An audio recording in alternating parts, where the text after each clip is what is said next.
Good morning. It's time for Coffee and Downloads with Alyssa. Da da da da da. Somebody has to make some theme music for me. That was a circus theme song, and I'm not happy with that. The dog has decided to chew his dental bone right next to me. Apologies on behalf of Oliver. Okay. I got some downloads, y'all. They are really, really good, and they all came in as I awoke. I even got to sleep in a little bit. It's fantastic. Waiting for him to finish chewing. All right, I think we're done. So these came in like fast and furious. I'm going to take you through them. They are, for the most part, just phrases. And then I had a little conversation with Spirit to make sure that I am right about it, that I clarified a few things. Okay. Some dual meanings here, some really great stuff that I believe is going to make you feel a lot better. Plus, I'm going to share a little something at the end that I know will make you feel better. Okay. So the first one is think like a leader.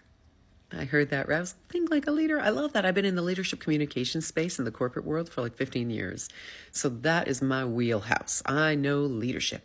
To me, the definition of leadership is, or a great leader, is someone who inspires positive action. That's it. The ability to inspire positive action. So that means it's not about title. That means we can all be leaders. So immediately my brain went to like, okay, there's two different meanings here. Think like a leader. And Spirit was like, both. I know what you're thinking, like both. Okay, so here's meaning number one. Think like a leader. So when there is tumult around you, when things are chaotic, what does a leader do? Does a leader freak out and go, oh my God, oh my God, oh my God? Or does a leader take action, decisive action? Think strategically, think long term. Oh, this is going to come up with another download. Think long term, okay? Have the long view, have the big picture. What I like to say to my clients is Google Earth it. Google Earth, zoom out. Don't get stuck in the weeds or you're never going to move forward. So there you go. That's meaning number one. Think like a leader. The second meaning is a little more interesting. Ooh, subversive. Think like a leader. If like the leader you want, if you were that leader, how would you be behaving? So many people have said that certain leaders have let them down, that haven't shown up, that have given away the country. Did they? Are they? Think like a good, strategic, balanced leader in the global situation in which we find ourselves right now. Would that leader lay all their cards on the table? Would that leader start fighting if they knew that there was a long term that they were fighting for quietly? I'm going to leave that there. Both meanings really, really good, right? I love that. Spirit was speaking my language. The second was protracted. So I was like, protracted. Yes, that's interesting. I thought of the protractor in school and had terrible, sweaty flashbacks. I didn't like math. Anyway, geometry.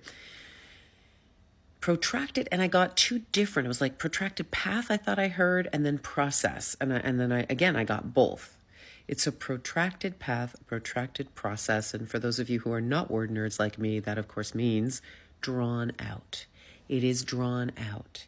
And I know, and so many of you are awakened to this or awakening to this, that this is all by design, that we are drawing out this process because let's take a look back from now back to November, early November.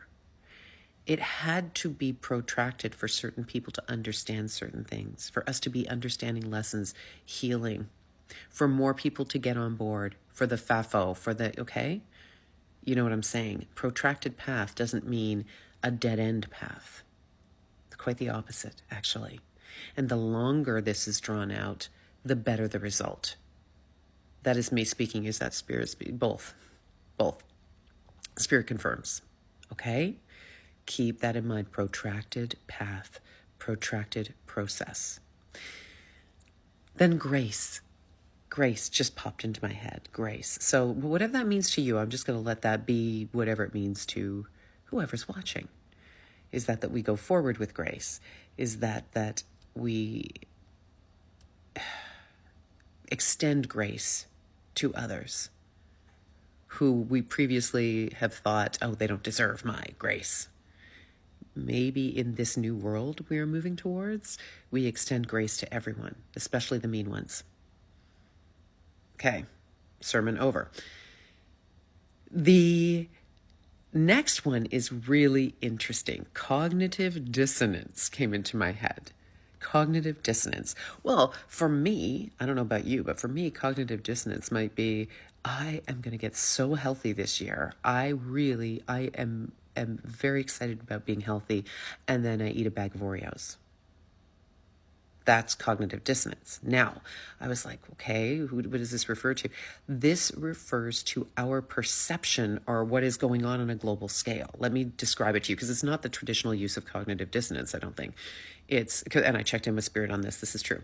So basically, what we know is supposed to be happening or have happened is not what we are seeing, right? And there are many tactics being used in that regard. So it's like, of course, we feel just crazy, right?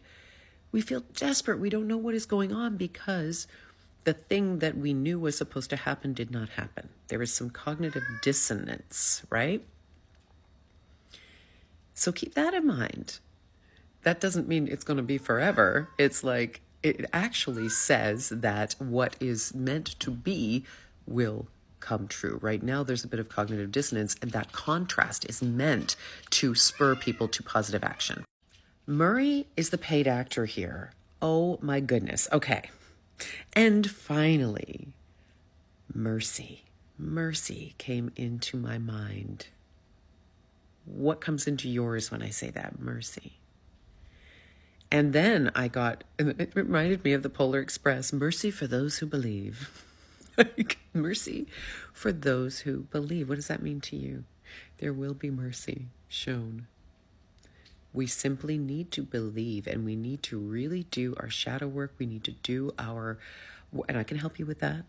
You just book in with me. I can help you with that. And there are many other resources to be able to face whatever the trigger is. We now have something that we can face, that big monster that we can face and heal it, and there will be mercy. Mercy. Do you love that or what? I do. See, these are all beautiful, beautiful messages. And it got me thinking, Spirit's throwing us some crumbs because this is our process we need to go through. Humanity needs to go through. So Spirit can't lay it all out and go, well, you just got to do this and this and this. It's saying, listen, what I get from this, the overall message is there's a lot going on behind the scenes. And what you do and how you feel and how you proceed now is very, very important. Now, I told you I would share something, and it's funny because I'm sharing what I can't share and why I can't share it. And I know that a lot of other intuitives and psychics here on this platform have had the same information. We are getting some information that we are told not to share, and it's for very good reason. Spirit's smart because we look like total lunatics. So, more so than I do now. Okay, so basically there is something that we have been given that explains everything to us, that makes everything make sense. And eventually, most of it will be revealed. I don't want to sound cryptic or like, I know something you don't know. I'm just going with what Spirit's saying. And I checked in to see if I could even say this. But just know this. I got a line in on this. It's all happening according to a greater plan. The protracted process is for a reason. All is not what it seems. Everything will be more than good. Big picture, I hate to give timelines, but I know you all want one. I'm saying in 2 months, things are going to look a whole lot different. Okay? So hang in there. Think like a leader, have some grace, and there will be mercy.